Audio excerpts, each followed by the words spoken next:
Alright. I will, thank you for being patient, excuse my tardiness. I'll now call to order the closed session or the closed agenda. The closed meeting of the Pajaro Valley Healthcare District Hospital Corporation. Rosie, can you give us a roll call? Yes, Director Gallagher. Present. Director Tanaka. Here. Director Fox. Here. Director Pimentel. Here. And Chair Nunez. Here. As a reminder, these meetings are publicly broadcast via Zoom. Even in the case that the public is not physically present, please consider that participants may be virtual, and the meeting is recorded and posted for public viewing. At this time, I will call for any public comment on matters on the closed session agenda. And Rosie, if you could read out the two items on our closed session agenda for today. Yes, the first item is a conference with labor negotiators. And the second is the medical executive committee's report for May 2024.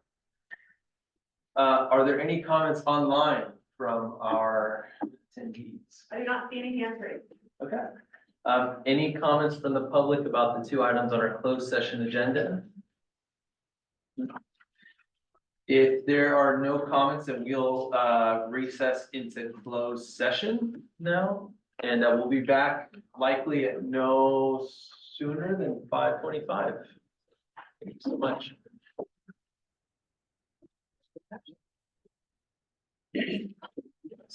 So I'll now call the regular meeting of the Pajaro Valley Healthcare District Hospital Corporation to order. Rosie, if you could give us a roll call. Yes. Director Gallagher. Here. Director Fox. Here. Director Fox. Here. Director Pimentel. Here. And Chair Nunez. Here. Just a quick reminder, as you know, these meetings are publicly broadcast via Zoom. Even in the case that the public is not physically present, please consider that participants may be virtual and the meeting is recorded and posted for public viewing after the meeting closes. Is there anything to report from our closed session? Don't think so. So move on to any agenda modification consideration.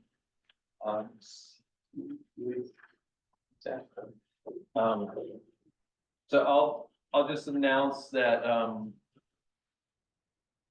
that there was an item on our regular meeting agenda that was scheduled for this meeting that will be pushed to another date, and that was originally item number 8.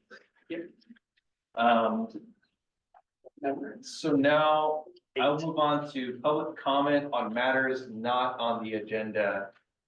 So that is for anyone wishing to speak on items that are not on the hospital corporation agenda. Rosie, I'll go first out to anyone online. I do see a hand raised online. Kevin Norton, you are able to speak. Hello, thank you for giving me this opportunity to speak to you about a soda tax.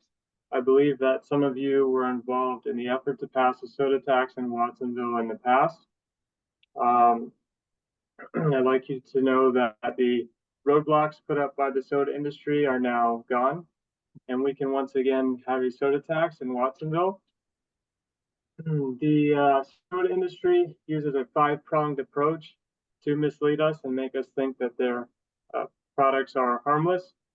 It's a lot like what Purdue Pharma used when there was a fallout from their role in starting the opioid crisis. The truth is that soda causes multiple health problems, including type 2 diabetes, dental decay, heart disease, cancer, and more. And more than half of Hispanic American children are expected to develop type 2 diabetes.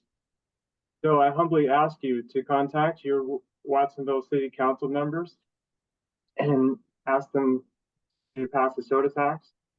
We need to act fast and get this process started. I'm told on the next City Council meeting on June 11th. I'm probably just as concerned as you are about the human cost of waiting any longer to pass the soda tax. I know from my own experience with my family and professional experience, there are so many insulin injections, deaths, tears, amputations, dementia, and other problems that are related that we can prevent. So if you'd like to contact me, you can find me on LinkedIn. My name is Kevin Norton. I believe one of my emails was forwarded to you some time ago, so you could also search Kevin Soda Tax and find me that way if you want to talk further. Thank you again for your time. Thank you, Kevin. I hope you enjoy the rest of your meeting. Thank you. Anybody else online wishing to speak during public comment for items not on the hospital corporation agenda? Seem like it. Anybody in person wishing to speak on items not on the hospital corporation agenda? Go ahead and line up behind the podium, and then we'll give each of you 2 minutes to speak. Thank you.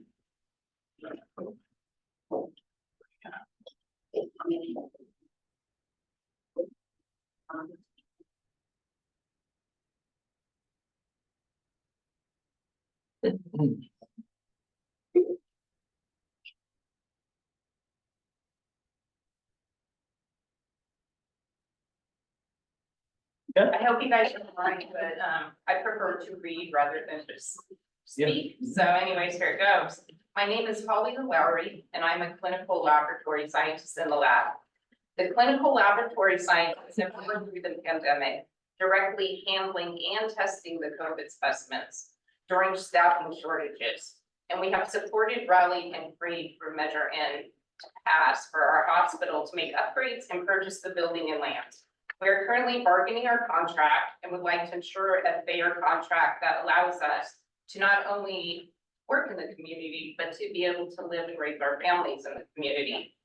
Currently on the bargaining table is an increase in employee healthcare costs with a simultaneous decrease in hospital coverage, as well as minimal wage increases that will not counter the health plan increase. This would set employees backwards and be detrimental to our families, while the cost of living continues to rise. I have worked at the hospital for 28 years, and I am grateful for both my employment at Watsonville Community Hospital as well as the hospital services as a patient. I gave birth to all 3 of my children here, and they became your patients as well. I acknowledge that we all have our personal stories, just as the hospital has its stories. Many of us have weathered the storms of the hospital and stayed as loyal, caring employees, and now we are asking for us too to also be valued and supported, as we too are an integral part of patient care in the hospital. Thank you for your time and consideration. Thank you. If you could, before you start speaking, go ahead and introduce yourself, say your name. My name is Snježana. I am working in the lab as clinical laboratory scientist. 7 years. I live in this community, and I like to help in this community by my work here. I would like just to point out about the lab in general. The clinical lab is the core of each hospital, of each diagnosis. Without the lab, it's no diagnosis, it's not treatment for the patient. Look like you all see the results that we're giving you, but look like we are just some invisible people, like we don't exist in the lab. Like you can see us, we're also the people, we have our needs. And as everybody else, we also would like to approach and afford for healthcare for us and for our families. Thank you. My name is Udo Romar, working at CLF and Watsonville Community Hospital. And I live in Salinas and work here. I commute 5 days a week to come to work. I like my work here. I like to serve the community here. Even though I have several hospitals, it's very close to my home, but still I like to work. And I want to, as all of you know, the cost of life is getting up, and the gas price getting up also. And I hope that, the hospital and our union to reach the agreement which can, in a good way, which can let us to cover all these expenses. Also the healthcare, the health insurance, my husband with me, my health insurance. If the health insurance getting up, it's going to affect me and my husband and everybody in my house. I hope everything will be done now. Thank you.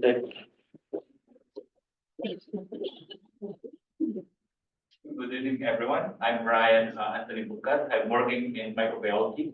I'm one of the youngest CLS sections in the lab.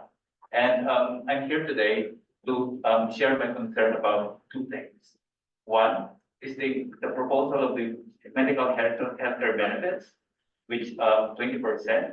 I do not agree to that because the situation now is different 4 years ago. Reason, inflation. And second, with this increase of the healthcare benefits, it affects us all psychologically and emotionally. With this kind of increase also, it affects our net paycheck. Further, our proposal for the salary increase was rejected by the management.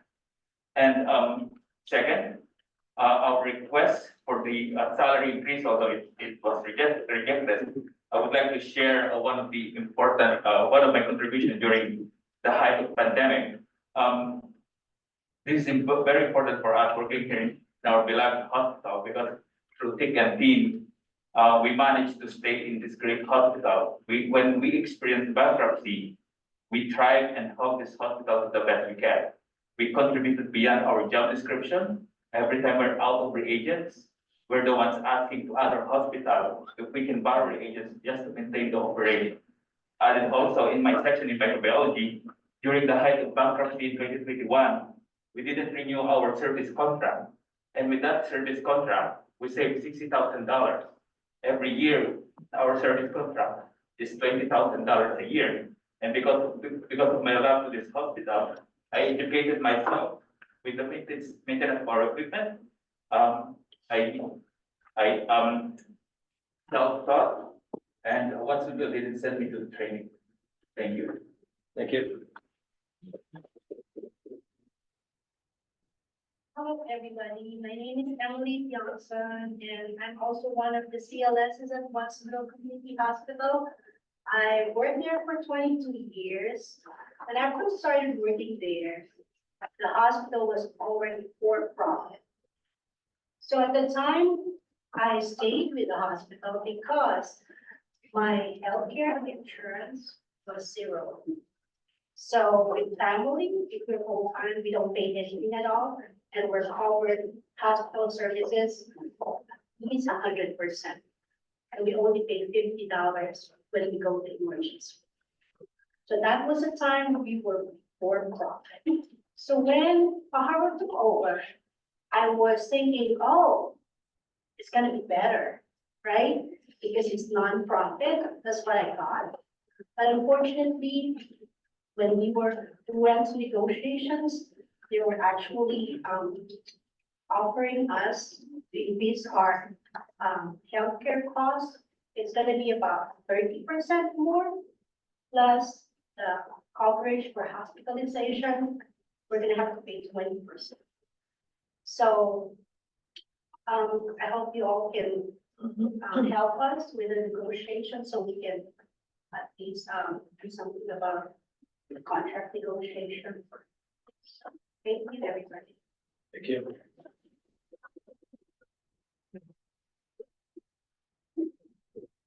Hey, my name is Sharara Castro-Cano. I'm one of the CLSs, just like my other colleagues. I've been CLS, I'm working at Watsonville Hospital and living in this community over 33 years, just like Marco.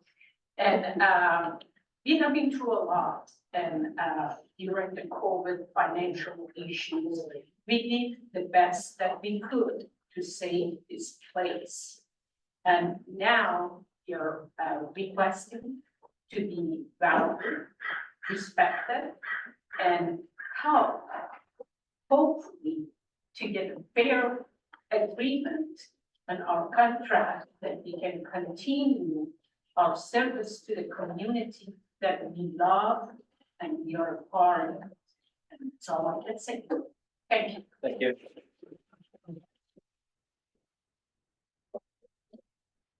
Give one final call if there's anybody else wishing to speak on items not on the agenda for the hospital corporation current meeting. Seeing none, I'll close the public comment and ask if there's any comments from other board members. Anything? No? Okay. Then I will ask if there's any clarifying questions from our board about the items on our consent agenda. We have 5 items on our consent agenda. Any questions?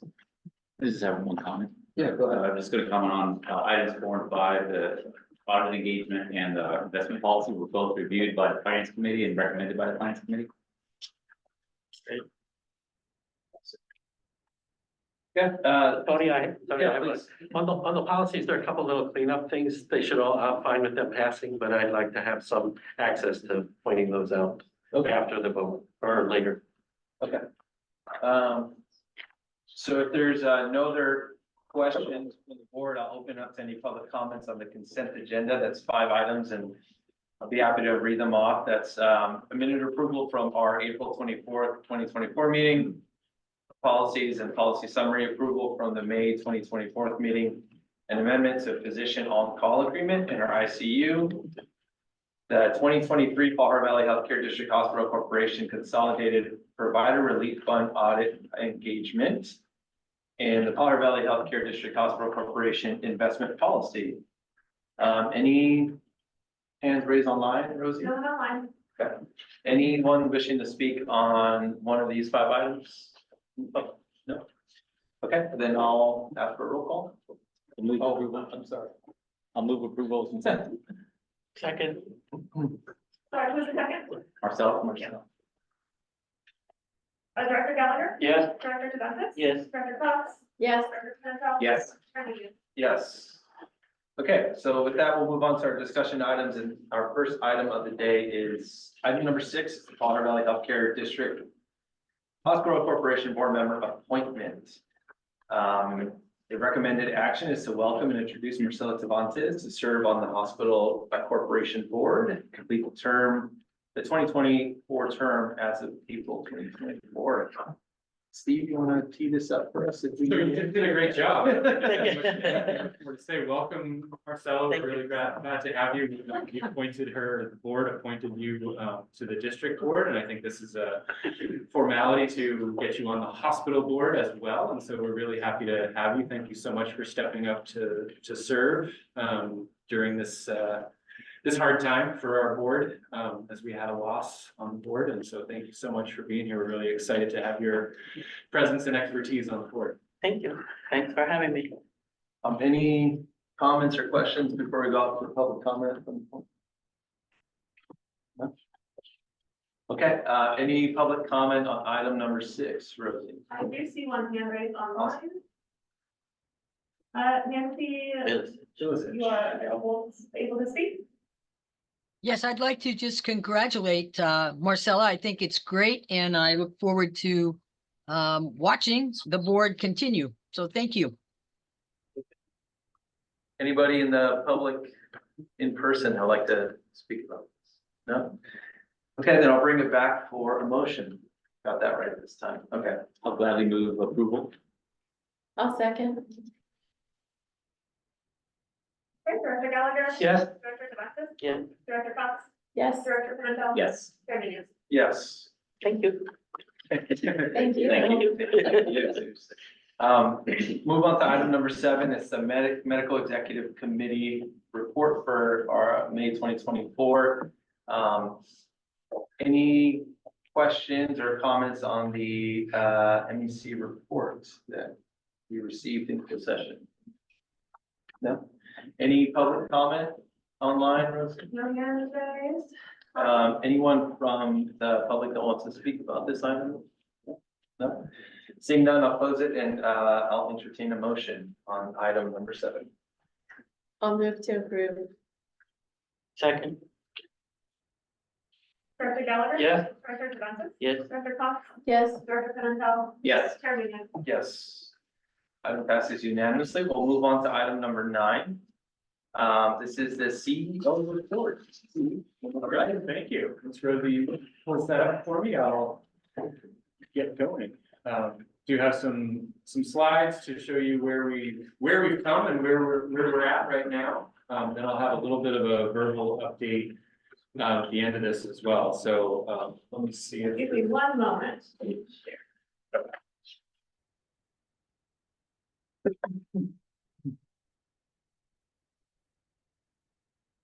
All right. Oh. Hold on. Thanks.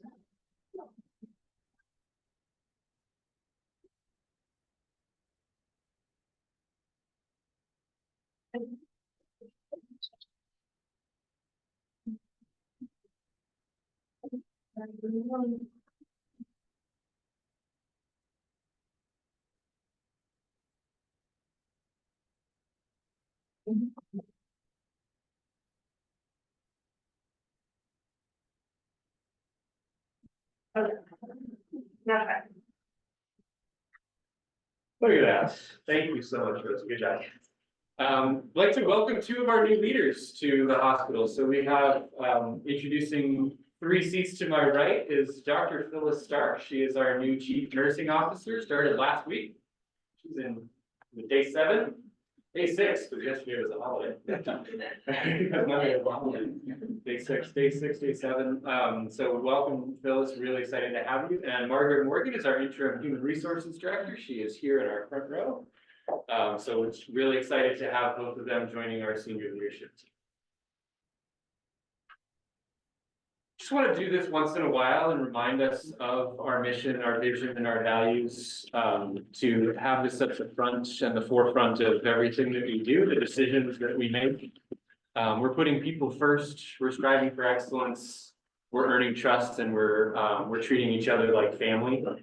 And we want to be the community's champion and advocate for health and wellness to improve the lives of our community for generations to come. And I think that's really important in a lot of the conversations that we're having today, that we want to make sure that we're here for many generations. And so what else came out of the strategic planning process when the district was first formed were these strategic priorities. And so we have 2 at the district level, to be advocates for health in our community. And I'll talk about that actually a little bit more at the end of the presentation. Making sure that we're recruiting providers here to our community so that we can serve more people. And then the 4 hospital focus areas are the areas that make up our dashboard. So we have our dashboard that has our key performance indicators to show us how we're doing on our way to our strategic priorities. And so I'm going to go through those because those are individually mentioned on our dashboard. Just a reminder on the dashboard, the color coding, red means we're not quite where we want to get to yet. White means we've kind of hit our baseline goal. Green is really where we want to try to get to each year as best we can. And that's our target for the year. And blue is like we're knocking it out of the park and we've got some, we've hit a stretch goal at the moment or a best practice benchmark. And so here is our dashboard right now. I know you can't read it. I'm going to zoom into each quadrant individually, but it's looking pretty good if you sort of just squint and look at the colors, right? We've got some white, we've got some green, we got a blue, we got a red. So on quality and patient experience, the first quadrant, we are red on HCAHPS, which is our hospital inpatient patient experience survey. And on this survey, we're looking at 1 question for the dashboard. Dashboard, we just try to simplify things. There's like 30-something questions on the patient experience survey when you get one at home. We're looking at 1 question, and that's rate your overall experience at the hospital on a scale from 0 to 10. And we're counting the percentage of people who give us a 9 or a 10 on a scale from 0 to 10. And so right now, that's 68.7% of our patients, our inpatients, who are giving us that rating for the rolling 12 months. And the 50th percentile is our baseline goal, 50th percentile nationally. That would mean getting up to 70% of people say a 9 or a 10 out of 10. And our target for the year is to get to the 65th percentile, which would be 74%. This number, the 68.7, has been slowly creeping up over the month. So I want to thank and congratulate the staff and the that are here with us today, because there's a palpable difference in the way that people are feeling of their care, and we've still got some work to do. So we've got some great conversations to come up over the next weeks and months as we go forward. The other metric in quality and patient experience is our hospital-acquired conditions. So in 2023, we had 32 hospital-acquired conditions. This is aggregate count of our hospital-acquired pressure ulcers, falls with injury, catheter-associated urinary tract infections, central line-associated bloodstream infections, surgical site infections, and C. diff infections. Now, this number is higher than what you would see if you went and looked at the publicly reported websites, because we're raising our bar, right? So we're not just looking at the very highest of hospital-acquired pressure ulcers that a publicly reported website looks at. We're looking at a broader range of those because we want to reduce as many of those as we can. So on our rolling 12 months, we've reduced that by 5, so we're at 27. But our goal for this year is really to get to 16 or fewer, really to reduce it by 50%. And so we're tracking that, we're looking at that, but we're looking at it on a rolling 12-month basis right now. So we want to get that 17 down, that 27 down to 16 by the end of the year. But just one drill down slide, and that's on patient experience. And hopefully if you just kind of step back and look at this, you can see a nice upward trend. It varies from month to month for sure, but it's definitely higher in the last few months than it was in the first few months of this 13-month graph. Really high for patients who were here in March, and still above baseline for patients who were here in April. We haven't received any surveys back yet for patients who were here in May, but as we look at the zoom out and look at the 13 months, it does look like we're trending up, which is great.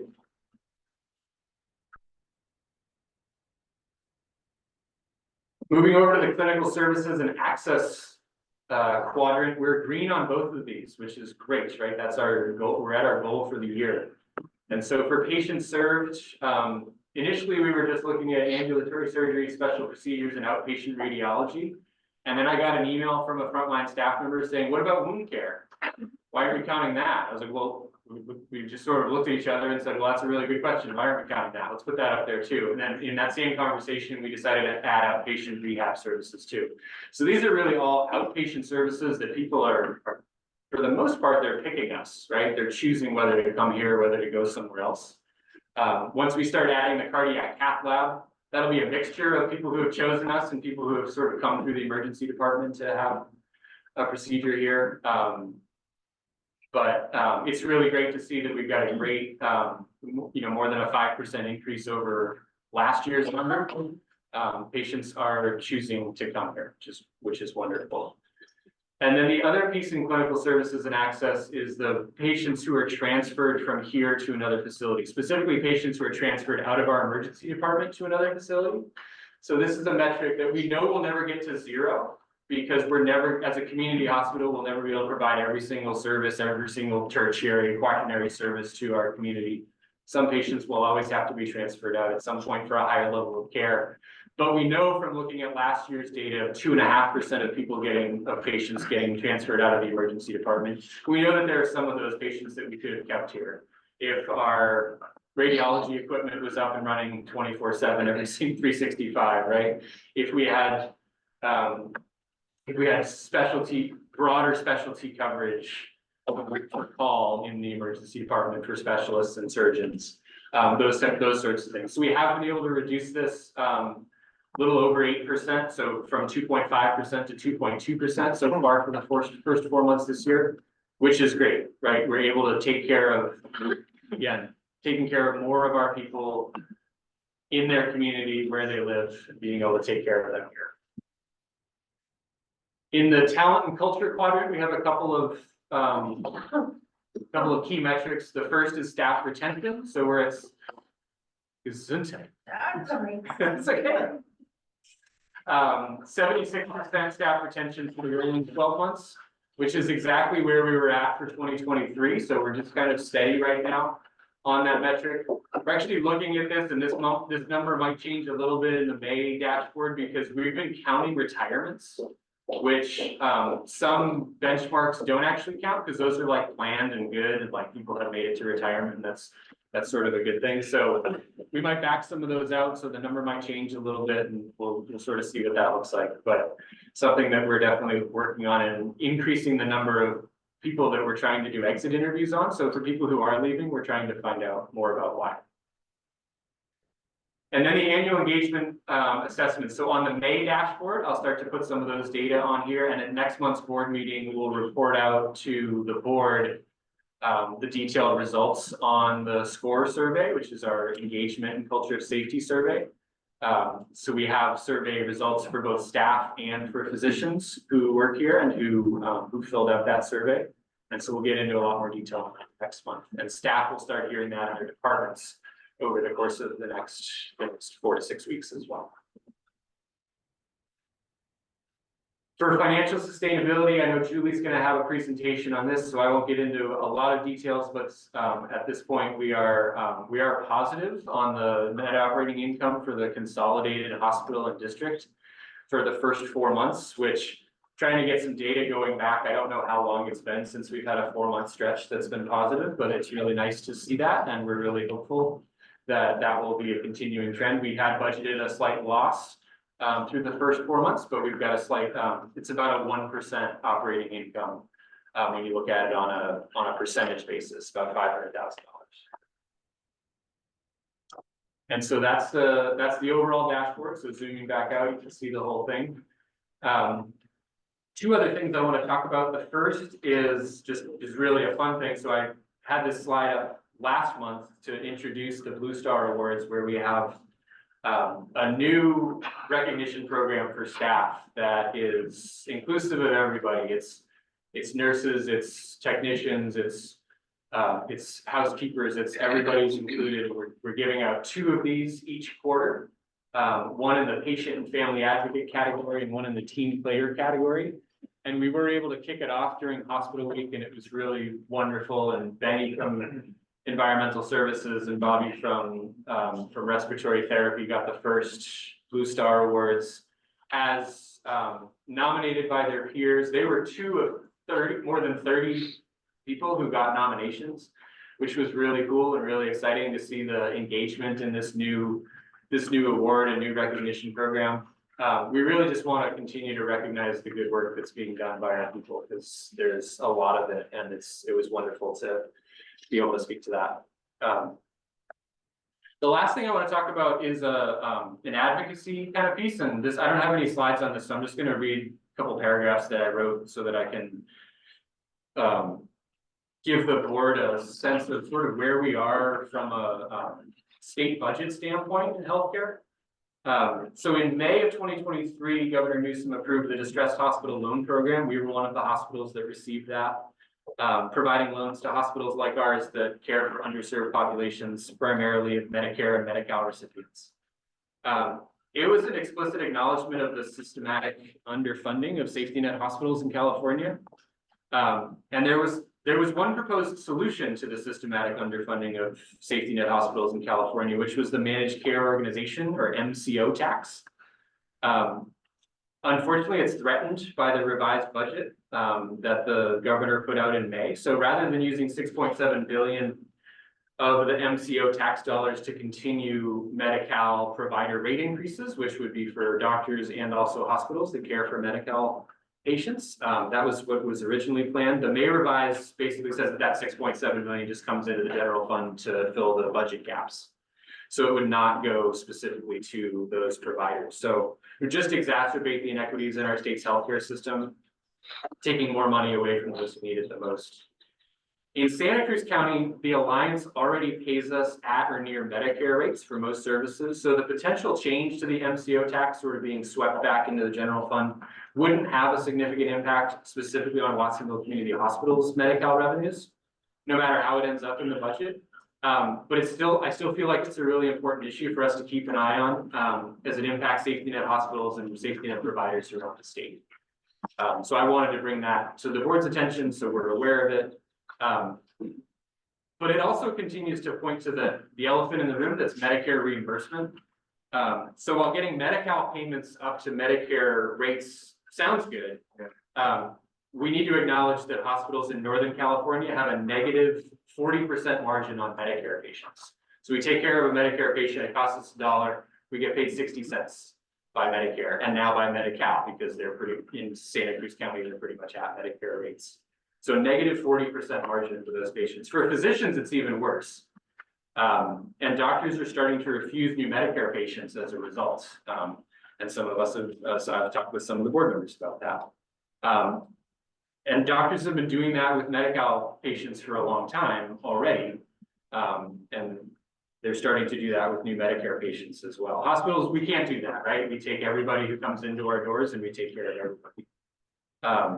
So working towards hospitals, we're working towards paying hospitals 60 cents on the dollar to care for our population shouldn't be the goal, right? Our state should be working towards paying hospitals and providers much closer to what it actually costs us to care for the communities that we serve. So I wanted to talk about that to set up a conversation that I hope that we'll have at the board level in the coming months, which is to work with the board and with district council on an advocacy policy that will guide us in how we advocate for topics like this and others that are even at the local level that are really vital to the health and well-being of our community. We're going to have that conversation, put that policy in place, and do some of that advocacy work that our strategic plan really calls for. That's one of those really beneficial positions that we get to be in to try to help our community is to advocate in new and different ways that we haven't done before. So with that, I'll go to my questions file. Questions? Wrap it up. Questions for Steve? A brief question. Yeah. And the trade transfer from here to another facility, does that include Kaiser? It would include going to any other But facility in. we accept Kaiser patients, We and then accept Kaiser immediately tries to get up to their facility. Not necessarily. I brought somebody to Kaiser, to here, To for here. Kaiser, and Kaiser at midnight transferred her over the hill. Gotcha. So I don't know what the clinical nature of that was, if it was something that we could or could not have taken care of here. We're definitely having some great conversations with Kaiser leadership about being able to take care of more of our community members that are their members here. And they're talking about bringing more specialists here so that they're not, having that one specialty happens to be up in Santa Clara. Yeah. So it's a continued conversation with that organization to make sure that we can care for more of their members here and not have them have to travel elsewhere and get transferred. So yeah, it would include those folks. It would include anybody who's been transferred to any other hospital for any reason out of our emergency department. And like I said, some of those reasons were really, really valid and they should have gone somewhere else because they needed a higher level of care. And in other instances, it was like, oh boy, it really seems like we could have taken care of that person Yeah. here. In this case, You gotcha. Thanks. Yeah, Dr. Gallagher. Even on the 40% Medicare shortfall, I don't know how it works in the hospital. In the office, they list what could be paid for that service and then pay 80% of that. People's secondary insurance pays the other 20 where they do privately. Is that how it works in the hospital? No? Unfortunately, it's not. Thanks for the question. For inpatient is kind of the simplest way to describe Medicare reimbursement, which is whatever the diagnosis is. Yeah. Medicare is going to give you the amount that they think it costs for that to take care of that diagnosis. So they're going to pay you, for 3.2 days because that person had that particular illness. It gets adjusted slightly for the cost of wages in our area. But not nearly enough, such that, Northern California has significantly higher wages than Southern California. Our Medicare margin in Northern California is negative 40%, and in Southern California, it's about negative 15%. And in parts of the Midwest, they break even or make money on Medicare. Thanks. Yeah. Any other questions or comments for public health? Just congratulations, to staff and employees who were the 30 nominees in the Blue Star program. That's pretty cool. It was really cool. Benny and Bobby, congratulations. I don't know your last names, but I will shortly. Very impressed and I've really been here a long time. Well deserved. Beautiful idea. Glad to see it happen. Thanks. Rosie, any hands raised for public comment on the CEO report? Nancy, you are able to speak. Hi, thank you. First of all, I want to thank you very much for your presentation.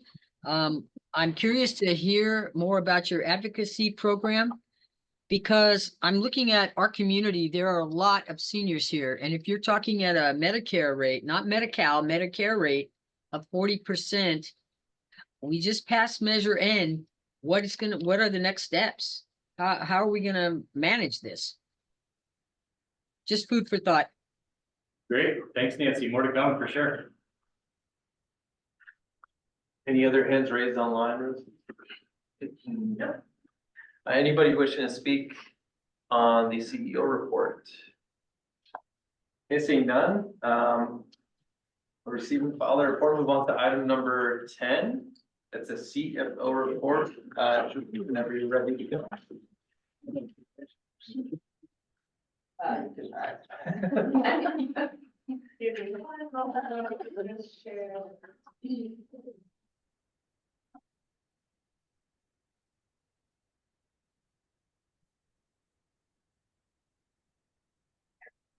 Very good. All right, well, as Steve alluded to in the dashboard, we had a good month of April. We have rebounded on our net revenue, which we've talked about in past meetings is sometimes our challenging point, and we need enough net revenue to make sure we can cover all the expenses of the hospital. We're doing fairly well in our expense management. And, you know, probably our one kind of outlier tends to still be in supplies where we're working on some of the activities around our group purchasing organization, making sure we're getting the best rates we can on all the supplies and ultimately some of the purchase services that the hospital uses. Let's go to the next slide, because I wanted to talk a little bit on the year-to-date basis. So, you know, here, what you really see is that we are about $1.4 million favorable on net operating revenue. And some of the things that we've been looking at just to validate and make sure that that is as solid of a number as we can get to, since we're, you know, basically estimating what we're going to get paid in the future for services that have been provided and not yet paid. We've looked a little bit at payer mix, and I'll be showing some slides on our payer mix as I always do. We've been talking a lot in the past few months, and you'll continue to see that our surgery growth, the outpatient surgery growth has been strong. ER visits continue to rise, as do the non-ER outpatient type visits. And, you know, one of the things I think is interesting and important to realize is, you know, at the beginning of the year when we did a strategic price increase, we didn't raise prices across the board. What we were doing was really looking at prices where things were under market, and we did comparisons to some of our competitors, and also looked at, you know, you're only going to really see improvements in net revenue on commercial plans because, as Steve alluded to, Medicare pays what Medicare pays based on what they think that service is worth, regardless of how much it costs you to provide that service. So the good news is that we kind of align where our volume is shifting, and as our payer mix is improving, it is aligning well with how we did our strategic price increase. And I think that is what's helping our net revenue even to put us a little more favorable than where we thought we might be. Let's go to the next slide. So admissions, you know, we had a pretty strong admission month last month, and so we are down from last month, but we are really right in line with where we were in April. Go to the next. Deliveries pretty much in line with where we tend to run. We tend to run between 65 and 70 deliveries a month, and so that's right where we were at 65 deliveries. Average daily census, we had an average daily census this month, the month of April at 31, a little bit lower.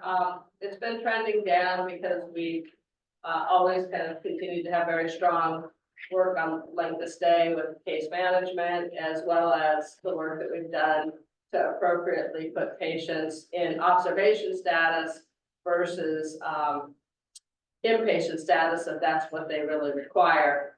And it's interesting when we look at observation stats kind of year over year, we see a huge increase in the number of patients that we put in the observation status. But when we consolidate the two together and we say, well, all the admissions plus observations year over year, we're actually up about 5% in that total population. And, one of the other things I'd say is, on the inpatient side, we've had a lower acuity and we've had lower inpatient surgeries in the first 4 months of this year than what we were running last year. Did see some improvement. I'll show that in a minute. But I think that also kind of plays into the length of stay and the census. And lastly, I'll say, just looking at May month to date, which is almost over, we are up because we're sitting at about 34 patients a day now. So here's kind of a look at the inpatient surgeries and the acuity. Both are, have been on a downward trend from an acuity illness perspective, and that's total, so it's not just surgical cases, it's all cases. But this does show that at least in the month of April, we had 10 more inpatient surgeries than we had the last 2 months, where we were both 38, this month was 48. This is a new slide, and I just popped it in here because we're always developing some new reporting that we're trying to roll out to the leadership team so that there's more visibility on the activity going on in the hospital, because the more information we can give them, the more responsive they can be to changes in volume, changes in payer mix, changes in services being provided. And the reason I like this one is, as I'm trying to drill into, does the net revenue make sense? It's helpful for me to look at the census by financial class and to understand the patients that are laying in beds, what's their insurance source? And especially because I know that when I have more commercial patients in the beds, that's gonna help cover the cost and the shortfall from the Medicares and the Medi-Cals. And what this also shows is how much variation there can be in a month. We've got some days where we might have, 2 or 3 commercial patients, and other days where we're up at, 5 or 6. And that really does matter to us. Next slide. Here's the outpatient visits, both the ER and non-ER trending up. The ER is in the green, the non-ER is in the yellow. So very consistently in the first 4 months of this year, we've seen an upward trend on the visits per day in both categories. And, really starting, we had a few high days last year, but we're really kind of starting to exceed what we were averaging every day last year. Here's surgeries kind of on an inpatient versus outpatient. The outpatient is in the blue. We had a very strong month with 129 outpatient. I remember most of the time last year coming here and saying, oh, we got 100 to 105, 110 outpatient. And this year so far, our lowest month was last month at 115. And surprisingly, the shortest month of the year, February, is when we had 150. So that's exciting for us. We're seeing the stronger outpatient volume in general surgeries, orthopedic surgeries, and OBGYN cases.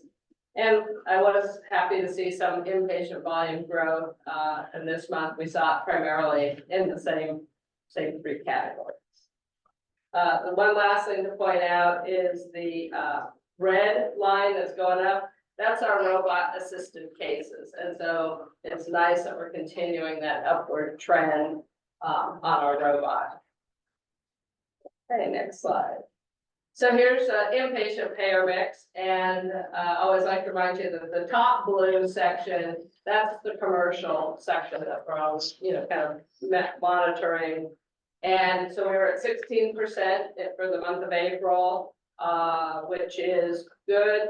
If you look at kind of where we tend to trend up, it starts in those summer months when things are busier in Santa Cruz.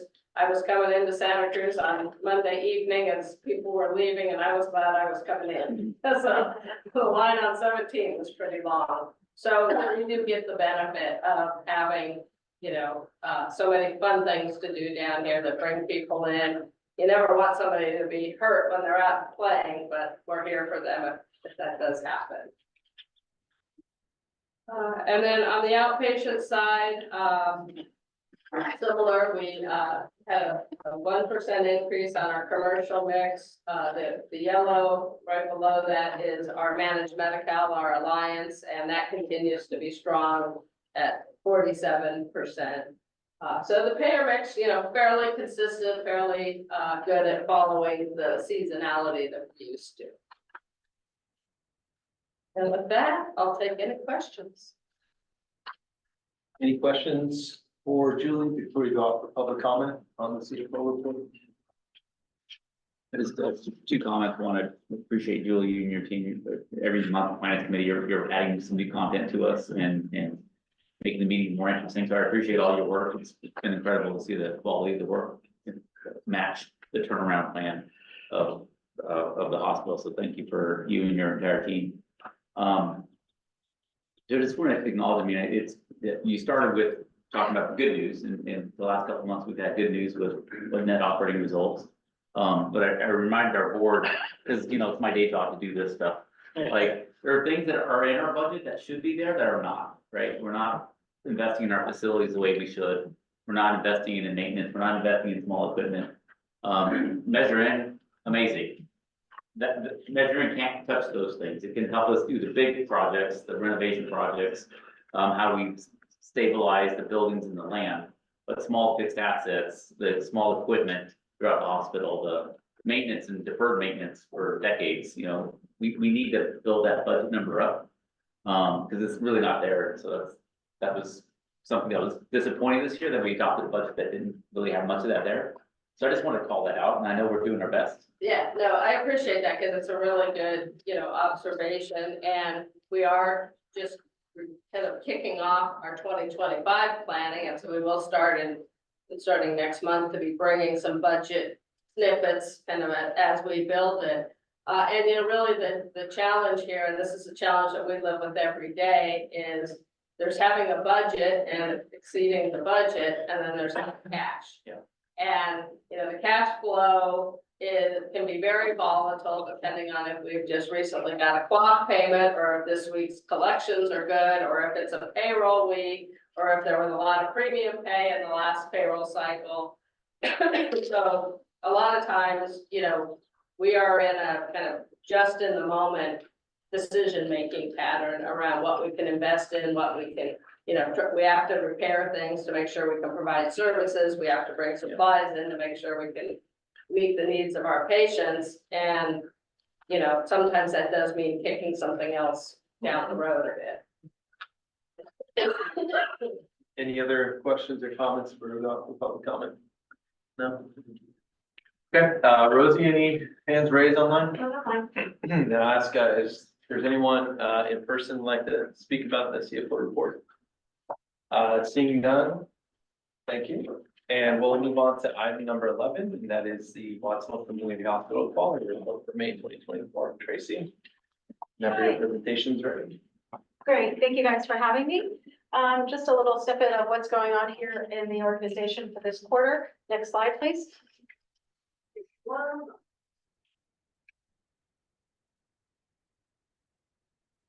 We're going to talk a little bit about a few topics: leapfrog, readmissions, mortality, and hospital-acquired conditions.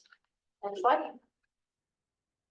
Our leapfrog spring safety grade came out a few weeks ago, and that grade was a C. Reminding you, our fall grade was also a C, and in spring of 2023, we were a D. Next slide, please. So you can kind of see our journey here for the past couple of years, looking not a whole lot of movement there. We did have a couple of years with a D, 1 year, 2 different grades. And we've been pretty strongly on the C the last 2 periods. Next slide. What does that look like when we take a look at some other providers in our community? You can see Santa Clara Valley and St. Louis are both in the C group with us. Dominican's currently at a B. Natividad and Chomp make the cut there. And an A facility we have locally Salinas Valley and Kaiser San Jose. Next slide, please. I want to call out a few things that we're doing well that we've done locally to really help ourselves, and particularly to our physician providers. CPOE is computerized physician order entry, and our score was 100%, which also matches the best hospital score. So our physicians are really doing an excellent job using the computerized order entry that helps for safer care for all of our patients. Next slide, please. Communication with doctors. This comes from our HCAPs. And I want to also add that Leapfrog decides the grading period. So the grading period for each measure is not necessarily the same. So the data that they pull to look at infections is not the same data period that they pull when we're looking at our HCAPs.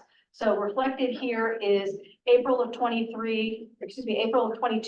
to the end of March 2023. And our hospital score is 87. The best hospital score is 98.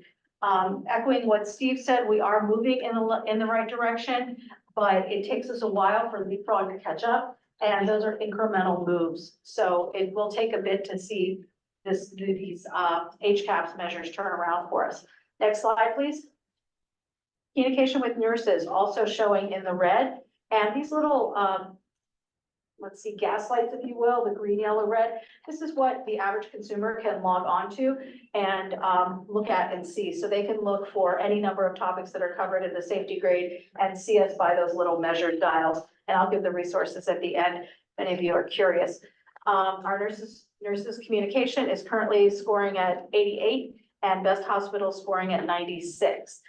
Some of the measures we're doing around that are communication about medications. We're using a program called My Meds Matter, and we had an issue with getting those forms for a little bit. We've revamped and reinvigorated that program, so hopefully that will help that measure improve and also give our patients something physically in their hands that help better explain their medication side effects and uses. Next slide, please. Staff responsiveness, we're currently in the middle of the road here, and we're scoring 80, best hospital score is 94. Next slide. Hand hygiene. I can't say thank you enough to all the efforts. A lot of this, there's a lot of auditing that goes on by our frontline staff. There is a lot of effort all around. Robin even goes and measures how much each dispenser dispenses. So are our dispensers even getting the correct amount? So this is a multi-disciplinary effort. So, and really is safety for our patients. So great job on hand hygiene, everyone. Next slide.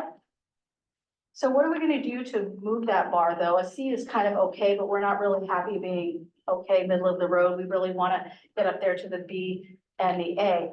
One of our big drivers these past few years has been C. difficile infections. So we have had a work group, we've done some frontline changes. More recently, we've discovered on the back end of things, the way we're ordering our testing for C. diff. We have made some changes in the lab, and if we had that same methodology last year, about 47% of those that we claimed as hospital acquired would not have been hospital acquired, they would have been community acquired. And that was due to patient colonization versus active disease process. So we expect to see that number continue to improve. Also working heavily on HCAHPS, the areas we mentioned, as well as communications around discharge and medications. Some of the efforts there are rounding, quality, risk, and patient safety team has been rounding for patient satisfaction as recently. Charge nurses are rounding, a lot more engagement with our patients. And the other piece that really helps us drive our Leapfrog is getting more surveys in. So reminding our patients that please give us your feedback when you do get a survey. Next slide, please. And these are a couple different links. If you have any questions about the leapfrog methodology, like I said, various different areas that they pull from have different benchmarks, if you will. So next slide. This is data from HSAG, which measures all of our Medicare CMS patients, which is a huge portion of our population, so it's very representative of our overall care. This is where the CMS 5 stars are derived from. The all-cause readmissions we have up through the end of 2023, and we're performing very well. We are 15.55%, and the CMS target is 15.89. So we're below CMS target for readmissions. So outstanding work there, everyone. Next slide. Mortality all-cause, this goes through the January of 2024. We're close to target. Target is 8.12 and we're at 8.62. It takes 6 data points to really make a trend. So we're keeping a close eye on. We've had 2 data points that have been above the bar. So we will continue to follow that closely and do some more drill down to see where we may have opportunity areas there. Next slide, please. C. diff infections, we mentioned that earlier. Those of you non-medical people, Clostridium difficile is a diarrheal infection, and a fair number of the population are now carriers. Some of us have it and it's inactive. And the way we were testing, we were kind of picking up that colonization level. So those improvements, also improvements in targeting those patients in their first 3 days and trying to collect the sample as early as possible. And all the stuff around hand hygiene and cleaning, I can't say enough. Thank you to our EBS workers and the hard work that they do to give clean, safe rooms. So this is one of the biggest drivers we have in a negative fashion, if you will, towards our leapfrog safety grade. Next slide, please. And this is a little bit more detail. Stephen talked about the hospital-acquired conditions, and this is by month. And one of the things where we are harder on ourselves is falls with injury. The CMS and leapfrog only count a fall with a hip fracture as a real injury. If a patient has a bruise, a laceration, anything like that, we are calling that patient harm, and we are taking credit, if you will, that that was an opportunity area for us. Next slide, please. Now into questions on that last slide, just 2 things I wanted to call out really quick. We had 1 central line associated bloodstream infection all of last year, which is amazing. We've had no CAUTI for the past 24 months, which is catheter associated urinary tract infection, which is practically unheard of. And we have not had a surgical site infection since July of last year. So there's a lot of things we're doing really well, and I'm really excited with the direction we're going. So questions? Any questions for Tracy before we go out to public comment? Seeing none, Rosie, anyone? Anyone wishing to speak on Tracy's report? No. Thank you, Tracy. All right, so we'll move on to item number 12, and this is the Fall River Valley Healthcare District Hospital Corporation Strategic Planning and Marketing Committee appointments. So says that I'm the contact here on the board. And so this falls in line with our recent committee member appointments for our ongoing committees for the work being done to better the services at Watsonville Community Hospital. And this is a standing committee that will now meet as needed going forward, and with this base function to give input to staff and to administration into the direction for the strategic planning and marketing of Watsonville Community Hospital in the district. And so the bulk of this committee's work will happen around the budgeting process, and also on an annual basis as we start to set up strategic goals for the hospital operations and the district heading into each year. And so I have, as the chair of the board, I have the power to put forward a recommendation of 2 board members that I deem are both have the time and then also are a good fit for this, member committee, but I'm also happy, before I put that forward, to, ask if there's any, members on the board who are interested on serving on this committee. Then I'd also like to open it to the public, for public comment before I come back and make a recommendation or open it up for a motion. So any interest, general interest from the board serving on the, I had emailed you expressing my interest. thank you, Dr. Gallagher. Any other interests on the board serving this general committee? No, I'm sorry. Okay, so, seeing that, I will open up for any public comment on this item. Rosie, anybody, No, the answer is online. no hand raised, anybody, in public would like to speak on this? No, I see no one, on here, so, well, seeing such, enthusiasm to join on to the strategic planning and marketing committee, I am happy to, make the recommendation at this point, for both, myself and Dr. Gallagher to serve on the strategic planning and marketing committee. And put that forward as a motion. Move approval. Okay, I'll second. And thank you both for volunteering. I Really appreciate it. You've served in different roles and formally and informally in these spaces, so I appreciate it. Appreciate your help. And leadership. You ready for roll call? Yes, please. Director Gallagher? Yes. Director Benseth? Yes. Director Fox? Yeah. Director Pettit? Yes. Yes. Okay, that brings us to the end of the Potter Valley Healthcare District Hospital Corporation meeting, and I will now, unless we want a 5-minute break. No, Let's do it. let's keep going.